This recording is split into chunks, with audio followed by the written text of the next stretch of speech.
Welcome back to the People's Basics, the home of the universal basics. In today's episode, we're going to be covering a guaranteed income program in conjunction with public banking that was proposed by Ilhan Omar in the Support Act. Before we get into that breakdown of what is in it and what we feel about it and how it can be advocated, we want to remind you to please join the People's Basics Network, subscribe, click the description section down below, and join our link tree to find all of our communities. So what is in the Support Act?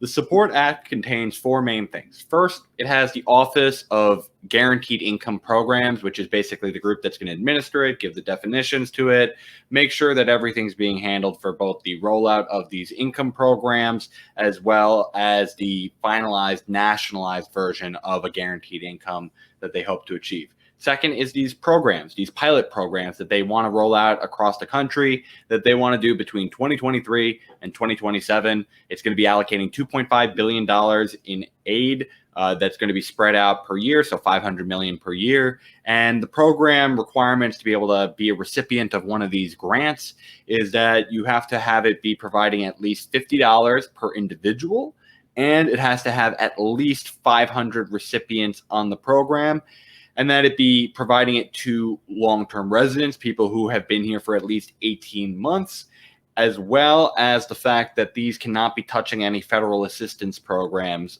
to receive it for their recipients. The second part is now, okay, they've done these programs through 2027. They now want to have a means of actually, being able to send the money out nationwide. So rather than relying on localities to figure out their own distribution problems, the federal government needs to kind of figure out it. So what do? They want to have a public banking program.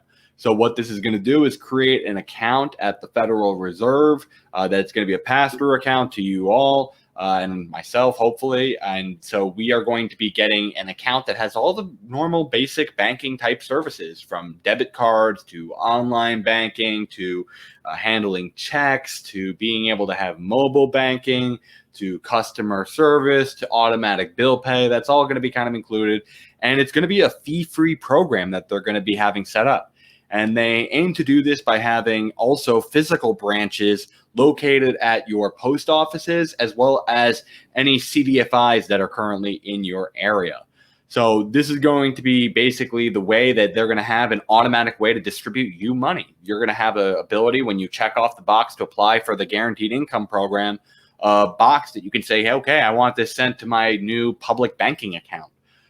So now what is that finalized program? So in 2028, they intend to have this federal rollout of a guaranteed minimum income, and they intend to have it provide $1,200 per individual who is making under $75,000 a year, or for a couple, $150,000 a year. They'll get double that amount at $28,800 in a year. So basically, this rollout has a means test at $75,000, and every $100 you go above it, you will then lose $5 from the guaranteed income program. So this is a way of trying to make sure that there's not as big of a cliff that might cause work disincentives like a lot of means tested programs have. There are still going to be difficulties in a lot of the administration and some other problems that we've detailed many a times here on the program of why universalism is better than means testing, but it's still a better implementation than most programs would have. Furthermore, these programs are providing, as I said before, guaranteed income for any resident who has been here in America for at least 18 months.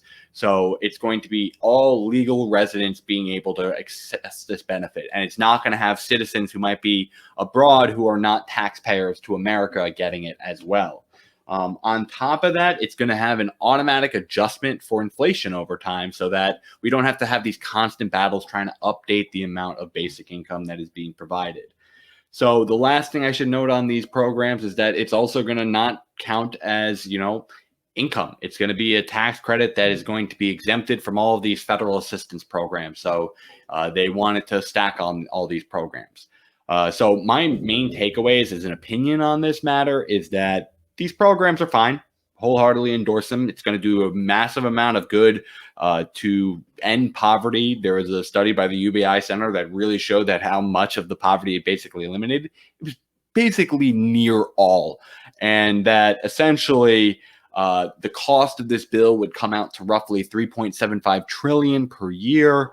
and that essentially they had some questions, like I did, about some of the way they phase it in.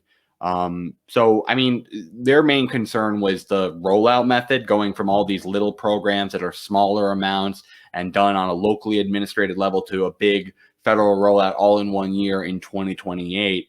I think that's fair. I think it is reasonable to say that we should be trying to even start earlier too in making these federal pushes, that it shouldn't have to wait the full 5 years. And frankly, we've done enough studying on this issue already. Like, we don't need more and more study on this issue. We just need to do implementation now.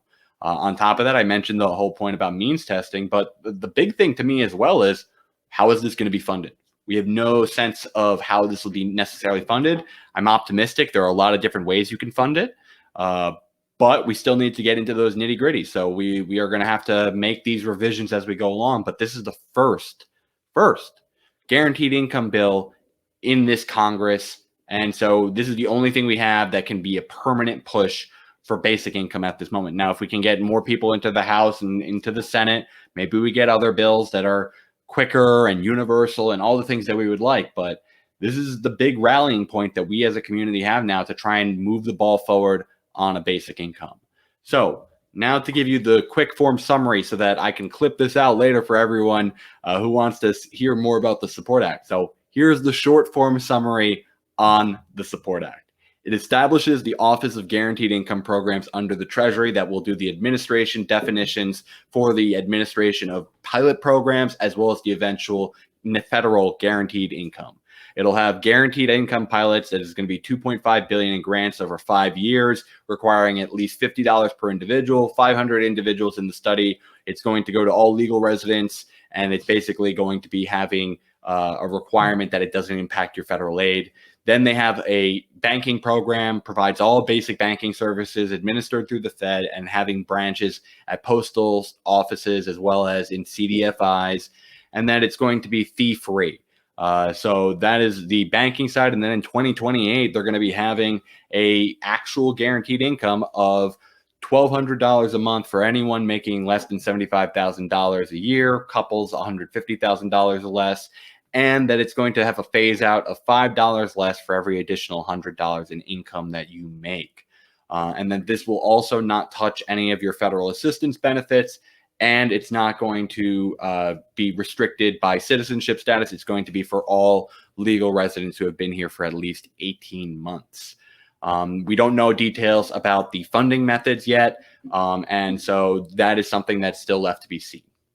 So with that being said, that is the Support Act. Please make sure that you are contacting your representatives to be supporting this. Please make sure that you're working with your local politicians to support building up the infrastructure so that these type of programs can be rolled out, and then you have the distribution systems to get it out to your communities. We really need to make this push both on the federal, state, and local level so that we're prepared for this eventual rollout.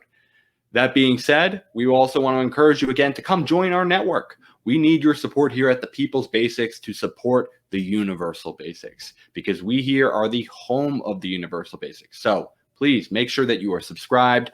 Check the description section down below for our link tree to make sure you're connected with our network, and leave us a like. It really helps boost us on the algorithm so more people will see our content. So, my Universal people, this will do it for another episode of the People's Basics. We hope you'll come and tune in next time, or check out all of our past content. We have a lot for you all to watch. So with that being said, we hope you enjoyed today's episode. And as always, we hope you stay classy out there.